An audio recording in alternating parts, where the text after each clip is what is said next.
গণতন্ত্ৰৰ এক মহা উৎসৱ বুলি ক'ব লাগিব আজিৰ দিনটোত প্ৰথম পৰ্যায়ৰ ভোটগ্ৰহণ শেষ হোৱাৰ পাছত আজি দ্বিতীয় পৰ্যায়ৰ ভোটগ্ৰহণ প্ৰক্ৰিয়া চলি আছে আৰু মই বৰ্তমান উপস্থিত আছোঁ ডিফু লোকসভা সমষ্টিত হাওৰাহাট বিধানসভা সমষ্টিত আৰু এইদৰে দেখা গৈছে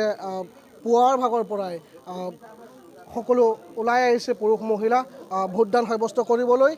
যিহেতু আজি দ্বিতীয় পৰ্যায়ৰ ভোটগ্ৰহণ হাওৰাহাট সমষ্টিত বিধানসভা সমষ্টিত মই উপস্থিত আছোঁ আৰু দেখুৱাইছোঁ N24 দৰ্শক যে পুৱাৰ ভাগৰ পৰাই এইদৰে সকলো ওলাই আহিছে বৃদ্ধ হওক বুঢ়া হওক যুৱক যুৱতী সকলো ওলাই আহিছে আমি নৱপ্ৰজন্মৰ কেইজনমান ভোটাৰ আছে আমি কথা পাতিবলৈ যত্ন কৰিম কি ক'ব এবাৰ আপোনালোকে নৱপ্ৰজন্ম কি বিচাৰে আমি এটা ভাল চৰকাৰ বিচাৰোঁ কাৰণ বহুতো প্ৰব্লেম আছে আমাৰ দেশত তো সেইবিলাক প্ৰতিকাৰ হ'ব লাগে যিমান জলদি হওক যোৱা বছৰ যোনটো চৰকাৰ বা এতিয়া যোন চৰকাৰ চলি আছে তেওঁ বহুত ভাল কাম কৰি আছে চ' আমি চাওঁ কি হয় আন এজন আছে কি ক'ব ভোটাৰ হিচাপে মই ভোটাৰ হিচাপে এজনে ক'ব বিচাৰোঁ যে ভাল চৰকাৰ এখন আমাৰ ইয়াত গঠন হ'ব লাগে আৰু যিহেতু আমাৰ আজি ভোট কেন্দ্ৰত আহিছোঁ ভোট কেন্দ্ৰ এখন স্কুল হয় সেইখনেই অৱস্থা সিমান এটা ভাল নহয় যিহেতু আগন্তুক চৰকাৰে যে এইটোও ইম্পৰ্টেঞ্চ দিয়ে তাকে স্কুল কলেজবিলাকৰ আৰু স্বাস্থ্যৰ বিষয়ে ইম্পৰ্টেণ্ট তাকে ক'ব বিচাৰিছোঁ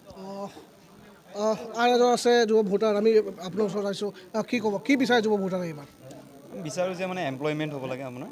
যোনখিনি আনএমপ্লয় বহুত এডুকেটেড ল'ৰা ছোৱালী আছে আনএমপ্লয় হৈ আছে ন তেওঁলোকে প্ৰপাৰ মানে আপোনাৰ এমপ্লয়মেণ্ট পাব লাগে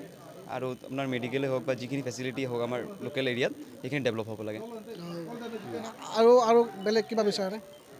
বেলেগ তেনেকুৱা নাই মেইন কি পইণ্টবোৰ অলপ ডেভেলপ হ'ব লাগে ন এডুকেশ্যন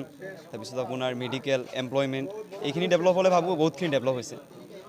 হয় নিশ্চয়কৈ আন জ্যেষ্ঠ এজন আছে আমি আপোনাৰ ওচৰলৈ আহি গৈছোঁ ইতিমধ্যে ভোট দি আহিছেনে চাওঁ দেখুৱাই দিয়ক হয় তেওঁ ইতিমধ্যে ভোট দি ওলাই আহিছে কি ক'ব ধুনীয়া হৈছে ভোটটো এইবাৰ শান্তিপূৰ্ণভাৱে হৈছে আমাৰ হাৰঘাট যিটো 109 নম্বৰ ভোটাৰ কেন্দ্ৰত খুব শান্তি শৃংখলাভাৱে ভোটটো গ্ৰহণ কৰিছে ৰাইজে দিব পাৰিছে গৰমো কম পৰিছে ইমানেই ক'ব পাৰিম হয় নিশ্চয়কৈ সকলোৱে স্বতঃস্ফূৰ্তভাৱে ওলাই আহিছে দ্বিতীয় পৰ্যায়ৰ ভোটগ্ৰহণ কেন্দ্ৰত আৰু প্ৰতিটো কেন্দ্ৰতেই দেখা গৈছিল পুৱাৰ ভাগতে কিছু EVM মেচিন বিকল হৈছিল যদিও পৰৱৰ্তী সময়ত সকলো EVM ছেক্টৰ অফিচাৰে ঠিক কৰি দিছে আৰু পৰৱৰ্তী সময়ত আমি আৰু অধিক তথ্য জনাম